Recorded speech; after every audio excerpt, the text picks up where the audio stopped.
Hey everybody, Robert Murray here with InspireNation. Hi LinkedIn, hi Facebook, hi YouTube, hi world.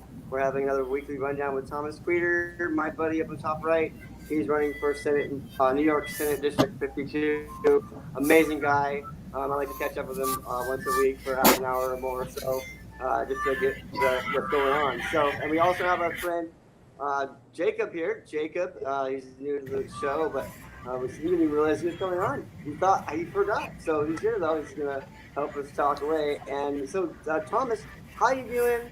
Uh, what's the announcements this week? And what are we doing?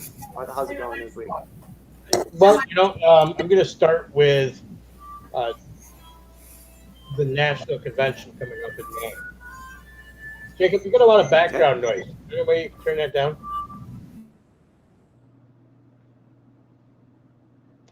Um,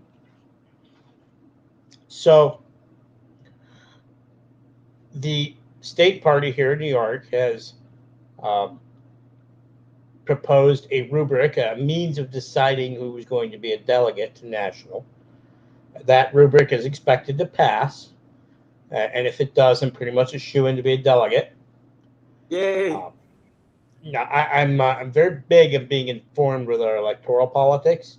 I believe people should know who they're voting for and why. So I've taken it upon myself to contact everyone running for a position and have a conversation with them. I had two today. I had two yesterday.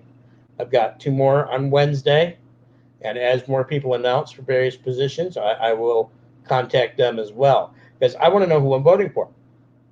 And I'm looking forward to being a part of the process and showing up and making the votes. It's part of the work we do. That's But awesome. more importantly, I get to understand the perspectives of everyone.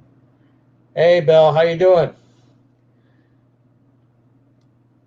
Now, Yeah, he said he won't be on. You know why? yeah. Um, Thanks for coming, buddy. Unfortunately, Bill's going through a health issue. Oh, sorry, Bill. Prayers, buddy.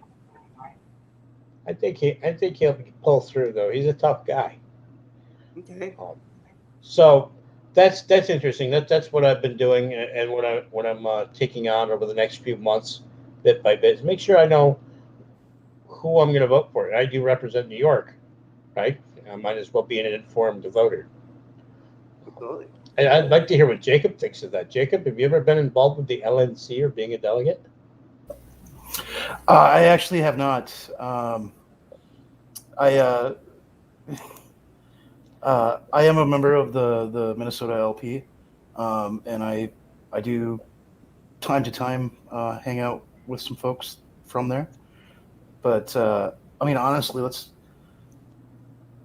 it's a little too collectivist for me to hang out with other libertarians. Hmm. That's very standard in the party. We all want to be left alone.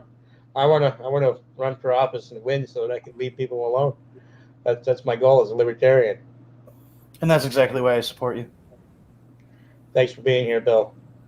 Um, Yeah, and that's why you're making such an impact is because you show up, Thomas, in the clubhouse rooms, and you're allowing me to help you by using my live show platform. So, man, I couldn't be happier. So thank you for that. And you're gonna make a big influence by doing that. I think more people need to do it. Robert, I would say I'm not just allowing you. I'm gratefully accepting your assistance. Oh, I was totally reciprocated and received. Thank you. So the campaign's been focusing on fundraising more and more, and of course we're always building out the team. I have a fundraising director and a team under him, and they're doing the work and they're laying a plan. And in the meantime, we are doing some events. Um, we made some money actually at the Freedom Summit that we've done a couple of shows on already, and we've had a fundraiser in person with the one and only, the illustrious Tasha Cohen's spouse, Spike. That was a fun time.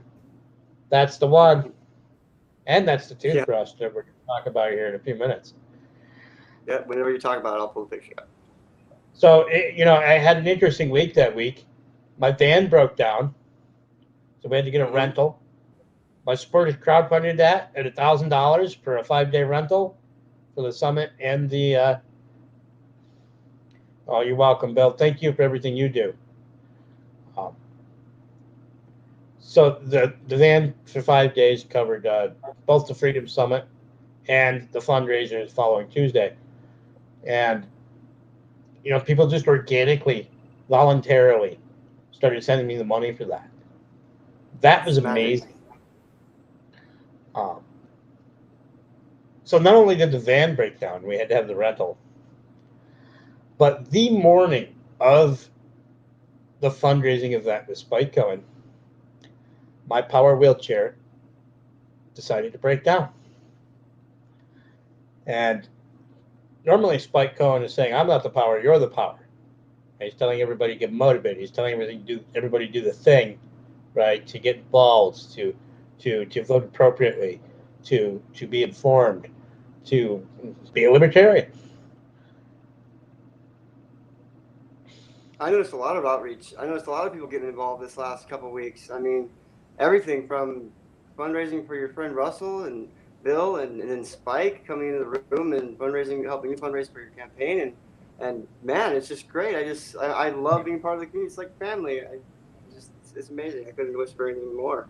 I'm learning. We are a lot like a family. So with my wheelchair being broken down, I was in a manual chair. And I've recently broken my arm. It's healing, but it's still in rehab. And I couldn't do everything that we were going to do that day. We were going to canvass Main Street in Oneonta with flyers for the event several hours before the event. And that's how Spike became the power. He pushed me in my manual chair all the way up and down Main Street, probably 1.5 miles total, and every business there. And we talked to business owners, we talked to their patrons, we talked to people on the street, and we had a 100% positive reaction. That's amazing canvassing. To get a 100% positive reaction when you're canvassing is amazing. And competition. Yeah. Then we get to the event, and it's at this diner. It's not huge, but it's not tiny.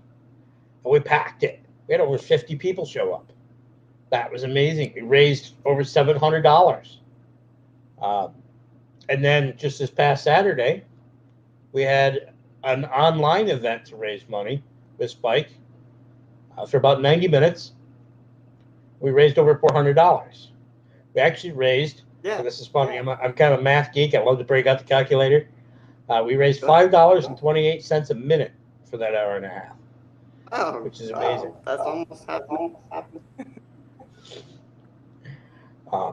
Actually, Jacob, you were there. Yeah, I was. And like when you were going back to the event that you and Spike did, like I have this imaginary kind of cycle in my head where I have this this conversation between you and Spike where you're like, Spike, I don't know what we're gonna do. The motor on my wheelchair broke down, and I can just see Spike being like, oh, Thomas, that's not a problem. I'll be the motor for your wheelchair, because what you have to say and what the message that you have is important, and I'm going to get you out there and I'm going to make you the power by being the power for your wheelchair. That's very close to what actually happened.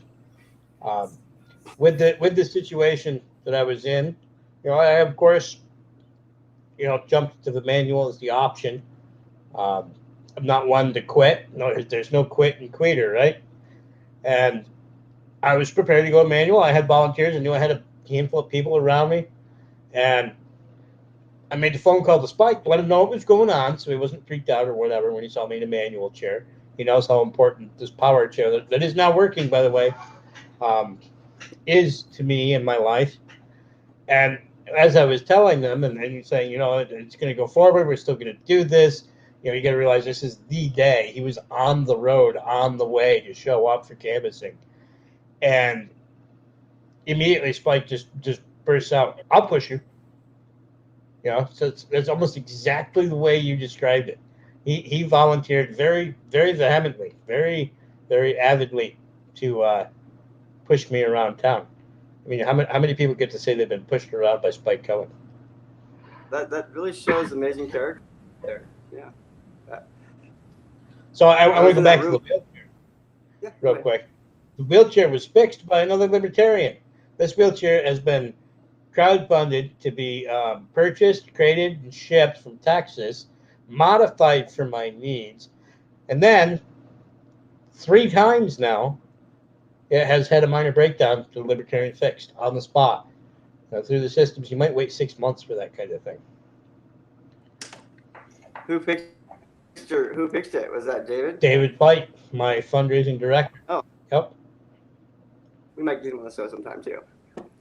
Right on. I wanted to ask you because, like, I'm a baby libertarian. I say that because I'm just slowly taking in the information because I've never really been introduced to a political thing before, and I was just so excited about people really we have non-conflicting values. We want freedom, we want liberty, and I'm just so proud of how people really stay together and look at Thomas Queter. His van broke down. How many miles did you live from the summit? So many miles from the summit. It was a 90-minute drive. Yeah, the community comes together. We fundraise. They're able to get the van to get to the event. Everybody told you were like the best speaker there. They said you were better than the many speakers that are professional speakers.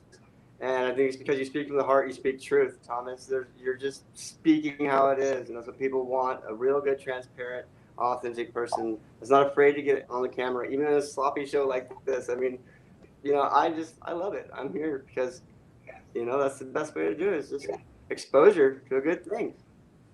We're here. Yeah, and having a conversation. Yeah, you, me, Jacob, we have conversations. We have those conversations all the time. Having the good, level-headed, in-depth conversations is what we need. Tim O'Connor was there. Tim O'Connor is chair of Otsego County when this event occurred. Yeah, and one of his county affiliates volunteers actually landed the place and distributed over 500 flyers the week ahead of time. We actually even had electronic billboards. Our electronic advertisement was put up thousands of times. I don't remember how many over a 10-day period. But no, it's great the turnout we had. And there was one other person I don't remember his last name. Alex. He's the new chair of the Oneonta State University's chapter of Young Americans for Liberty. And so he shows up to canvas, and he too is disabled, believe it or not. Partial paralysis from some rare infection he had. No, it's not Trebek. Tim, you got it. I introduced him to you. No, it's not Alex actually, so he goes canvassing with us, and then he's going to ride with us over to the fundraising event. And being the kind of guy I am, and because he's chair of, there you go, Tim. I would like a picture of that card, although I already have his phone number. Yes, he was a great guy. So as I'm saying, I asked him, what's your political affiliation? What do you consider yourself to be? Now, he is president of Young Americans for Liberty chapter, which is very politically involved and typically on the right side, right? As in meaning right. And he tells me he's a non-registered to vote anarchist. He doesn't believe in rulers. Yeah, that's right. He's an anarchist, which is amazing. So an anarchist is someone who believes in rules but not rulers. They don't like too much power being accumulated at the top level of government, right? There are varying ranges of anarchists. I don't want to get into that whole debate. I'm sure Jacob could keep us talking about that forever.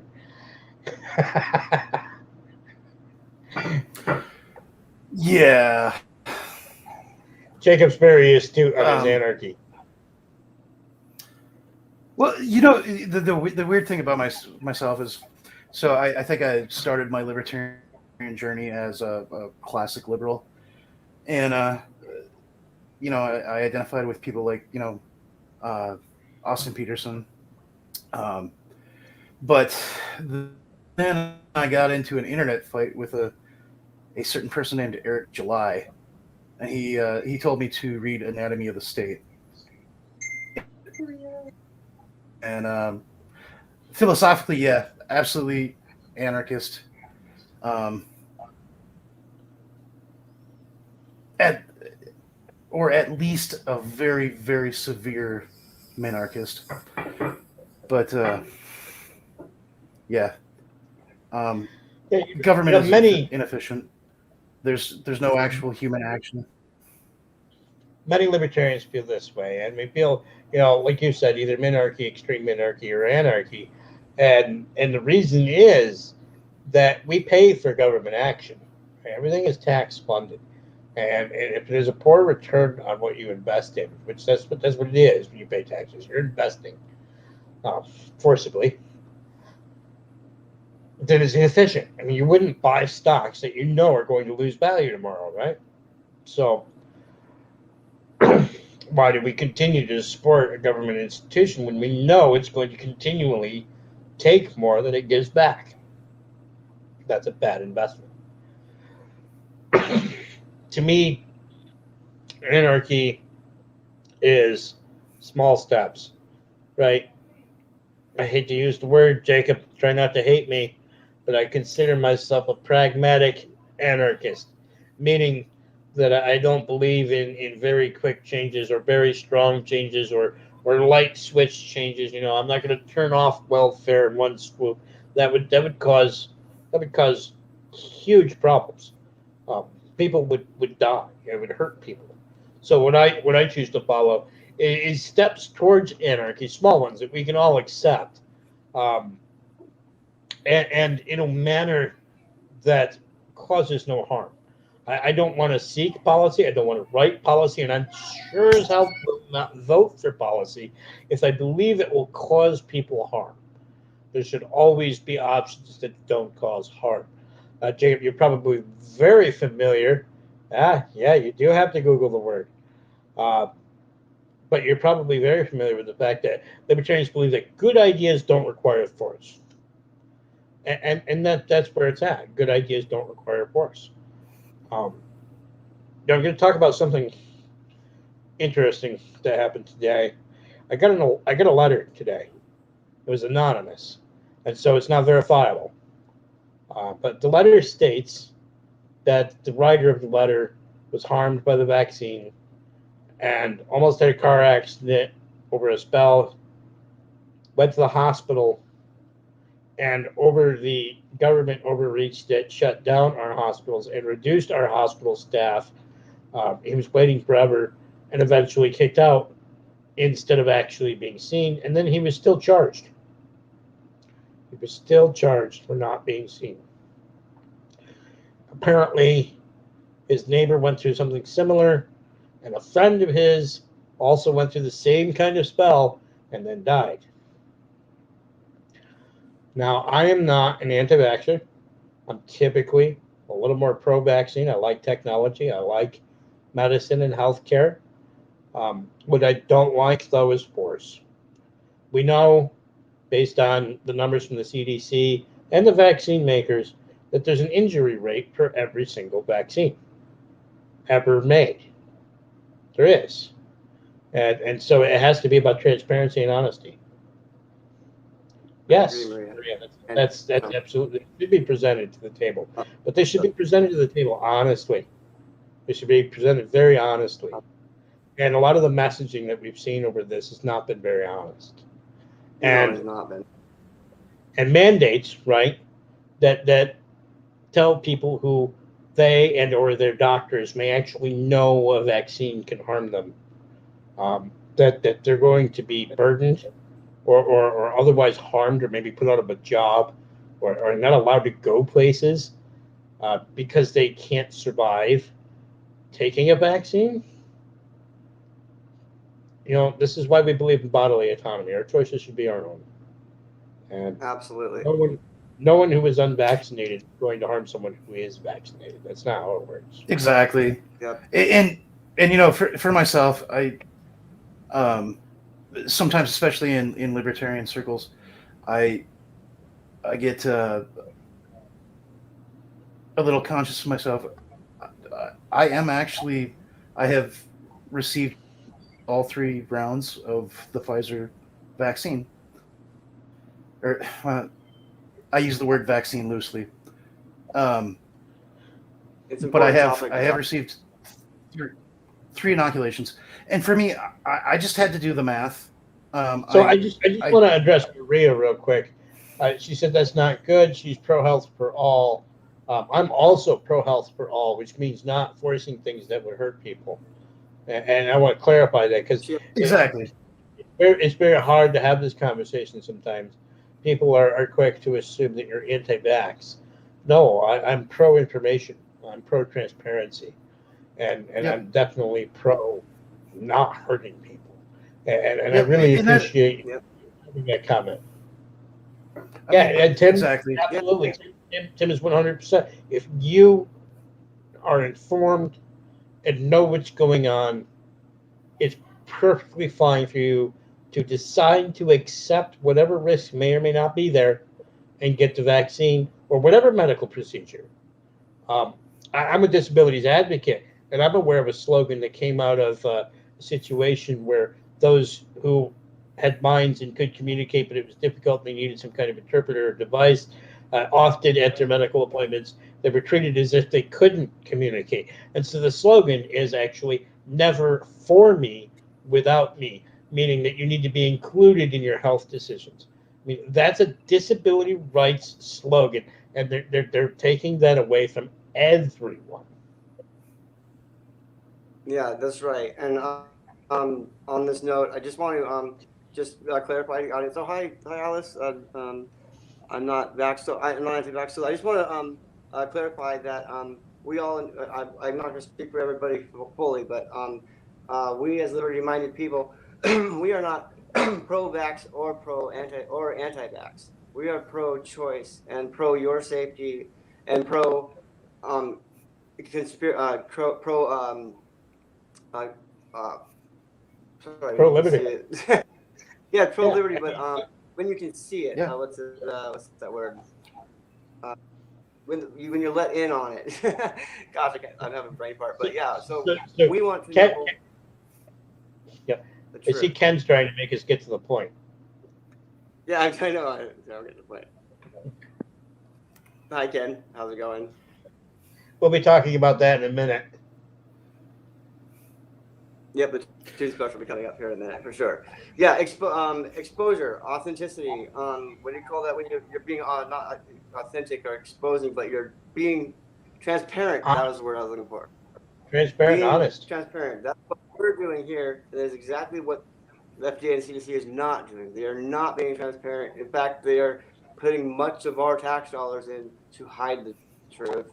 And like I said, I don't attack my fellow Americans. I don't attack people at all. You have your choice, and you have the media that you've been hearing and listening to, and you have a right to believe whatever you want to. So that's why this platform. Another reason this platform is so important is because we're human beings. We're experiencing life. This is what we think is important, and it always comes down to liberty and autonomy and freedom and truth. Thank you. Yeah, and they also Yes. removed the liability from the companies making the vaccines. I mean, that just Yeah. No, Pfizer at this point has more immunity than judges and police and Congress people. It's scary. I mean, the actual terms of the contract with the U.S. government between Pfizer is that they can't be held liable for damages, injury, or death. That means you have you are injured. And even more than that, it's been most of the terms have been completely redacted. Yeah. It's scary shit. It is. Yep. So They have, I didn't really more mean to get this into the vaccine debate. But Okay, before we get away from that, I will tell you that I do know at least one disabled individual whose doctor, after recommending he get the vaccine, was injured, and his own doctor was upset and felt like he got fooled. Right? When a doctor doesn't do doctoring because messaging is that bad, that's a problem. That's a huge problem. And I was watching a popular podcaster who claims he's not libertarian, but he is. I think he goes by Dr. Z or whatever. And he was talking about this burnout that's going on with medical workers. Yep. And a lot of that's been happening already before COVID. Yeah, and that's exactly what he said. It happened because health providers are being completely demoralized. They have been for years, mostly by the leadership within the healthcare structures. And he gave an example, like he pulled up to the gym that is a perk for doctors at the place where his wife practices, and they changed the free parking to permit parking. And this was pre-COVID, just out of the blue. I mean,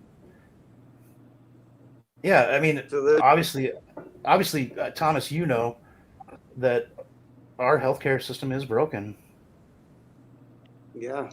Very. And just want to say that, you know, there's just a big, huge pile, a big rabbit hole. I mean, there's so much information that if you go and research it, you know, you can come up with your own conclusion. It'll be the same as ours if you read it all. But it's like, so it's hard to get into the depth of it with such a broad audience and little time. So I just want to respect our audience members too. And I love you guys. And you guys are awesome. Just talk about whatever you want. I just wanted to bring that up. Right. So, you know, again, it wasn't really my intention to talk about the vaccine or COVID whatsoever tonight.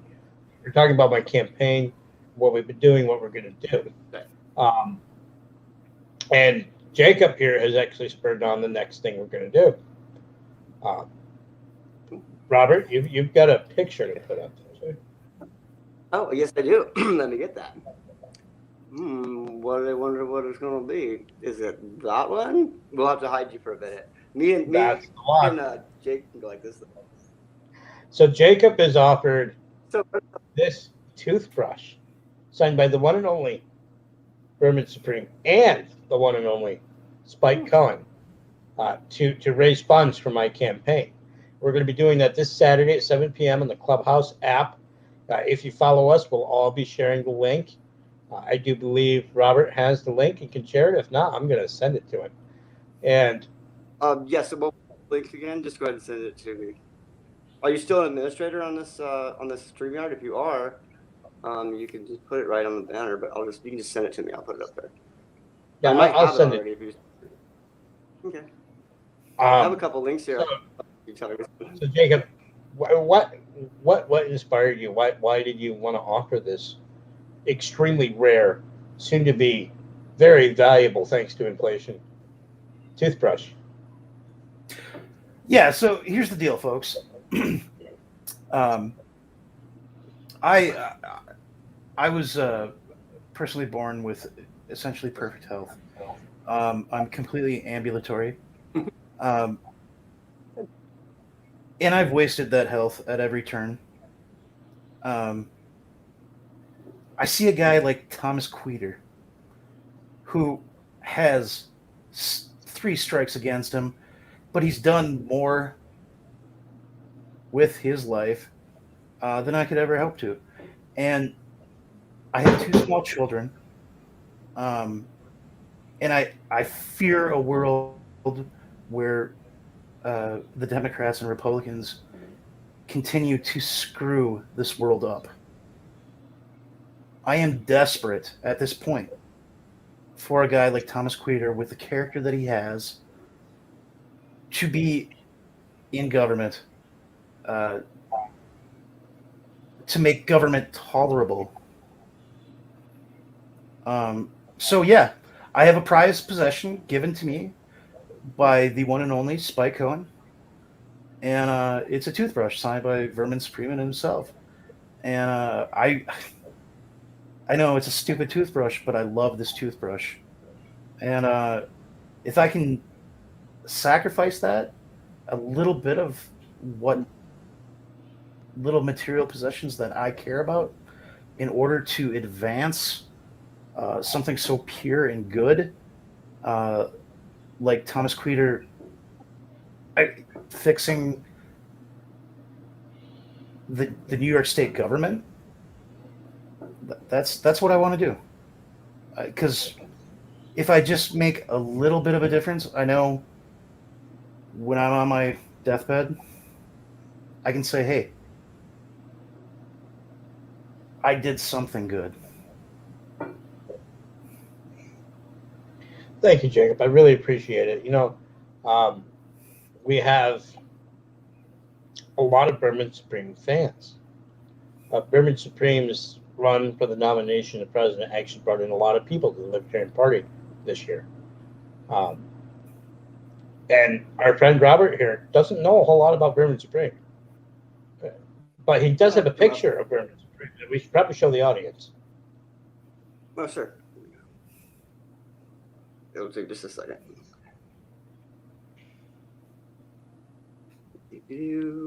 Take just a second.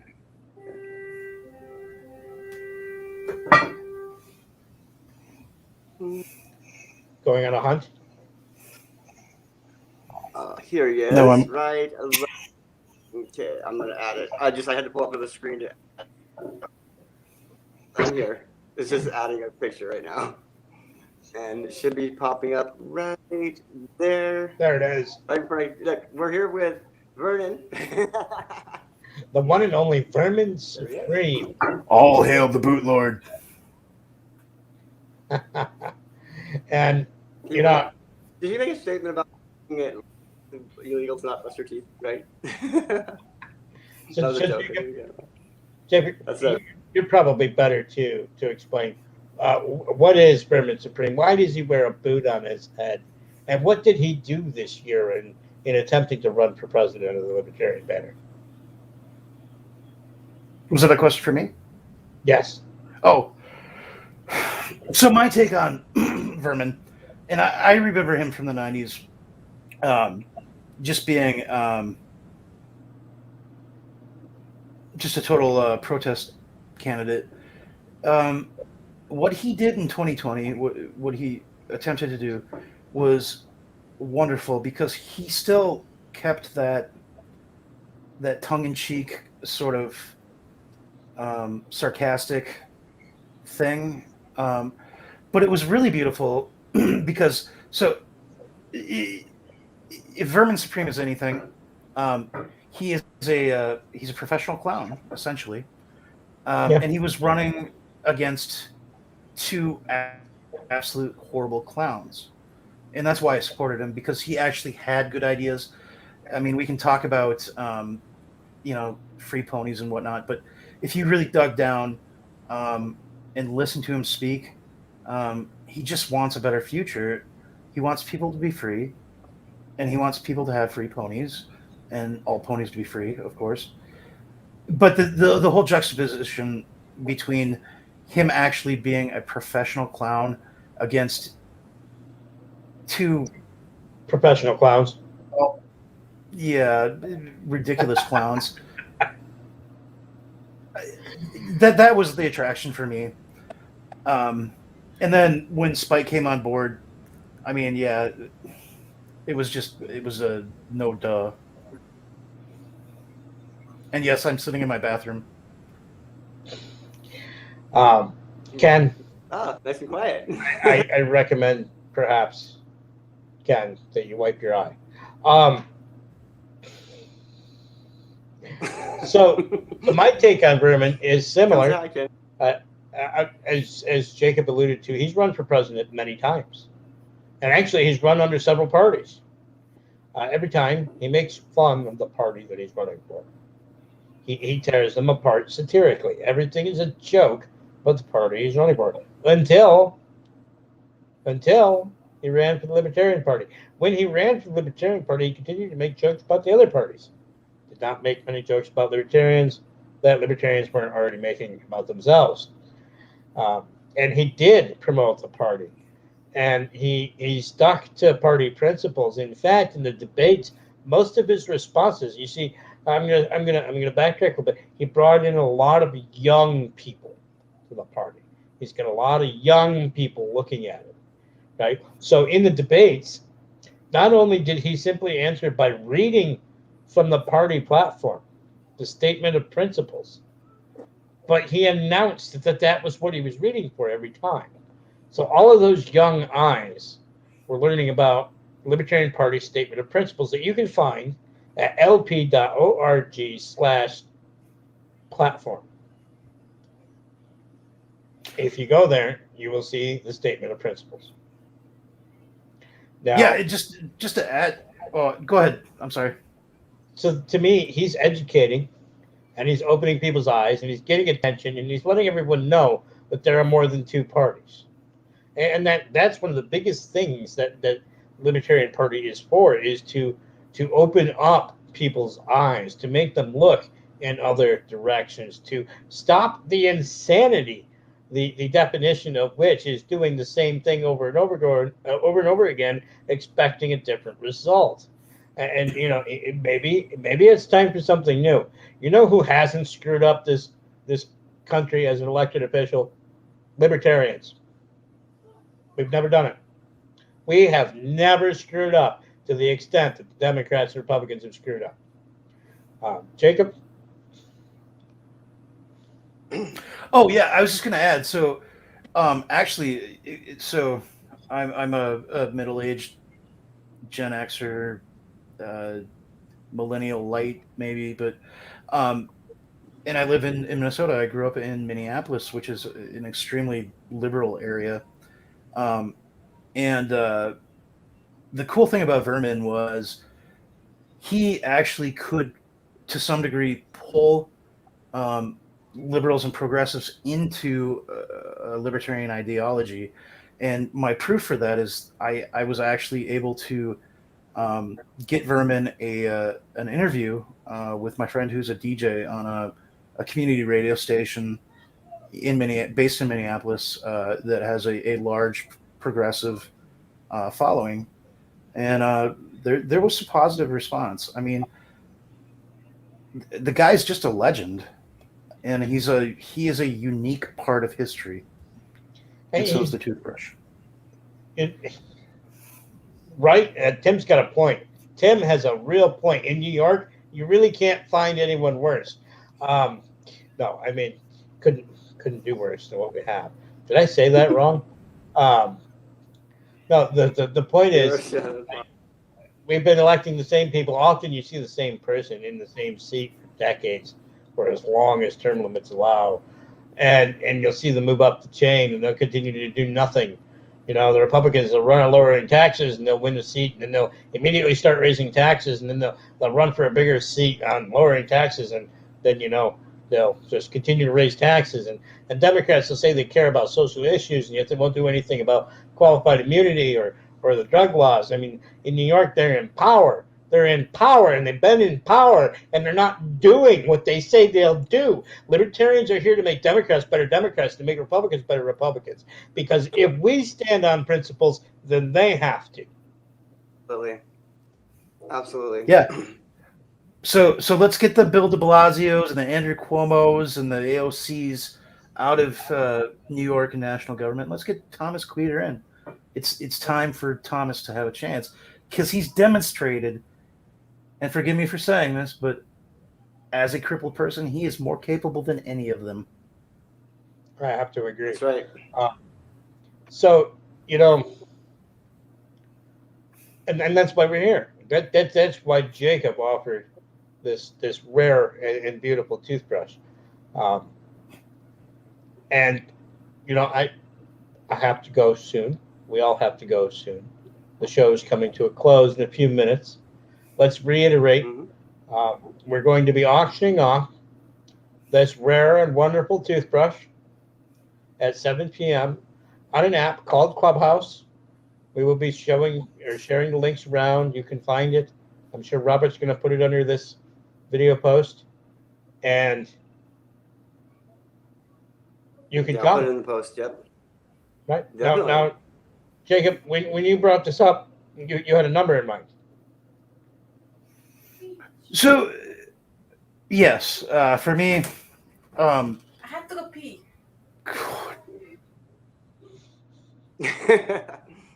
Gotta love family.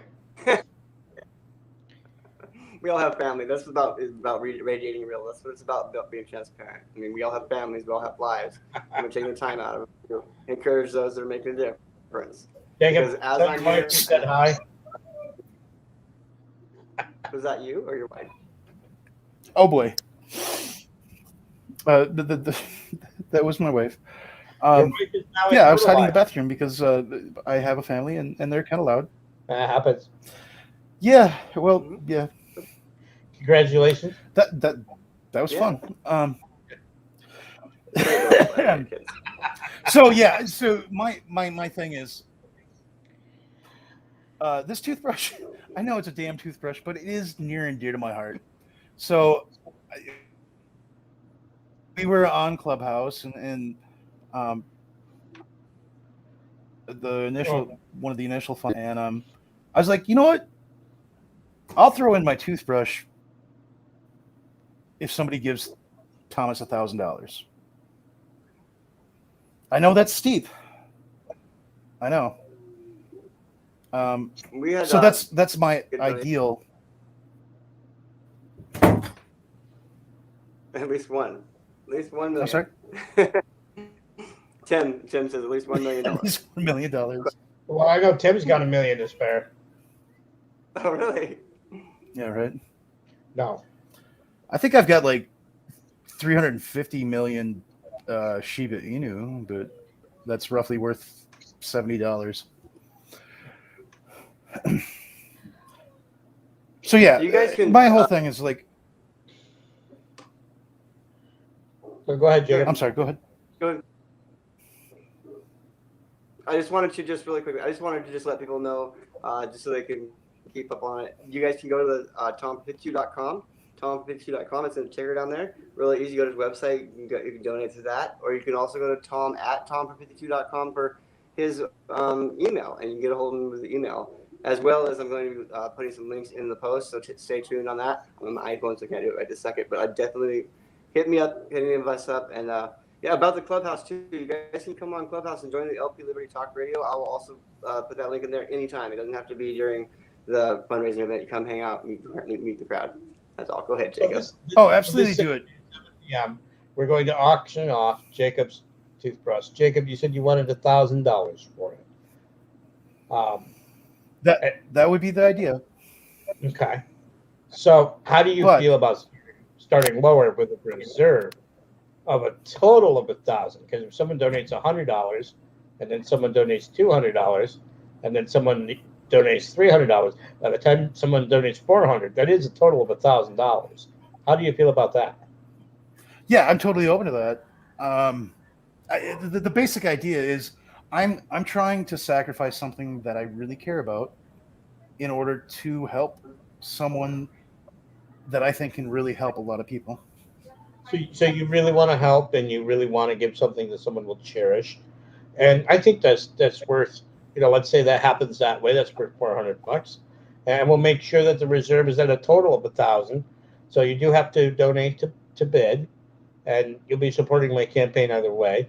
But I'll sweeten the pot a little bit for all the lesser bids. I will personally send something that's signed by me, just to make sure that you get some value for your dollar.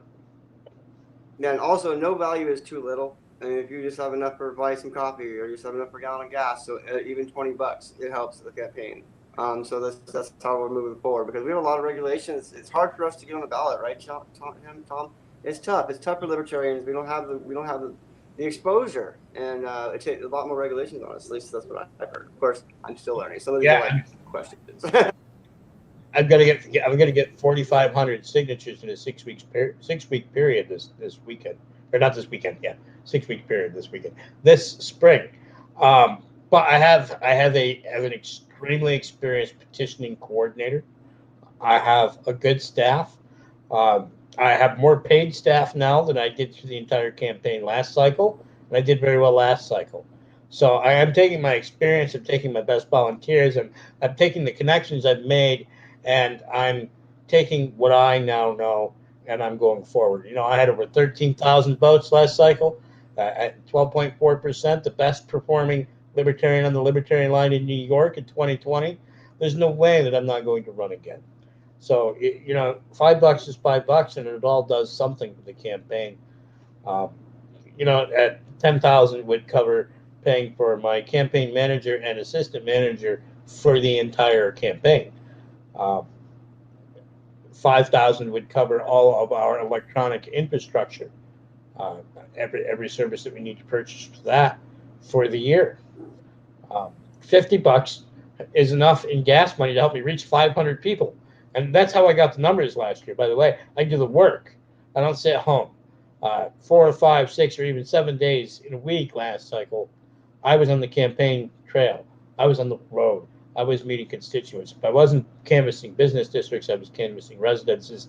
And if I wasn't canvassing those, I was either going to events that the campaign put on or going to events that the campaign didn't put on, and literally trying to meet the people where they're at and hear their concerns and address them. And that's what a candidate should be doing. Not spending taxpayer money on mailers to promote themselves or whoever it is they're endorsing. Not $500,000 on TV ads for a small Senate race. That really shouldn't be the norm, but unfortunately that is. The fortunate thing, though, is that I am very astute, and my team is very astute at doing more with less. Every dollar you donate to my campaign, I will guarantee will not be wasted and will not be frivolous, and we will focus on the most effective avenues for using it. And you know, one of those is actually radio. Where we are, it's rural New York, and everybody listens to the morning radio. Are you talking about FM radio? Both AM and FM. Yep. So we have a good goal for that. But I don't know about you guys. I'm about at the end of my spiel. Unless you guys have something else to add. No, I just want to say thanks for coming on, and you guys are always more than welcome. And you know, and to the people that are here, if you guys want to come and ask questions in the future, you don't want to be in the comments, just hit me up, and we'll run over, and I'll send you a link and come on the stage with us real quick and ask a question. We don't have any problem doing that because we are here being transparent and honest. So all questions there's no bad questions if they're coming from your heart, right? They're an honest concern. There's no bad questions. So just encourage interaction, and that's it. And yeah, Tom, cool. That's tomfor52.com, TOMFOR52.com. You can learn about me. You can learn about my policy. You can donate. And, you know, I just want to thank Jacob one more time. You don't know how much this means to me in the campaign. Everybody's excited. I've got a lot of former Berman staffers on my campaign, and everybody's excited to see this toothbrush get sold.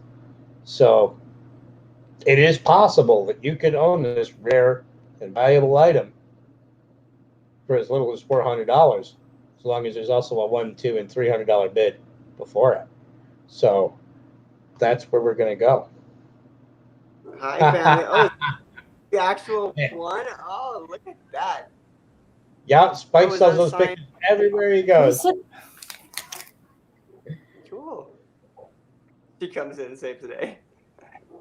Oh, she taking over? Let's bring it right on his forehead. Oh, that's amazing. Thanks for joining us. What's your name? Jacob, I'm envious. Is that your wife? That is Jacob's wife. Yes, this is my wife. You, yep. Um, Don't. Oh, this guy needs help. I'll help you. Well- Which one do you want, Thomas? This one or the toothbrush? Well, the toothbrush. Oh, I've already come got a on. picture. Better look. You gotta hold it And up. then you get like the spike thing on the back. okay. Well, so I think that's enough from us tonight. No, it's not. Fine. Not done yet. Yeah, And then you look get at like that. this. All right, you guys have a good evening. Okay, you decide what you want. Hang tight. We're leaving right now. You guys, thank you for coming. LinkedIn, all my LinkedIn family. You can have Love the you guys so much. toothbrush. If I wasn't able to get to your comments, that's I'm on my iPhone. Every little bit helps. We're about volunteering. This is Libertarian Volunteerism. That's the title of the show for a reason, because when you're volunteering for something, you're giving to something that you care about. You're giving your time. There's that not expectation more than what you have for yourself. Nobody's putting it on you. So yes, volunteer for what you like, the things you like to do. If that's us, volunteer for us. If it's something else, do that. Just follow your passion, you guys. It'll lead you in the right direction. I love you all. Thank you again for coming, Thomas. And I'm gonna go ahead and end the stream. You guys, thanks for coming. Thank you again. Good night. Good night.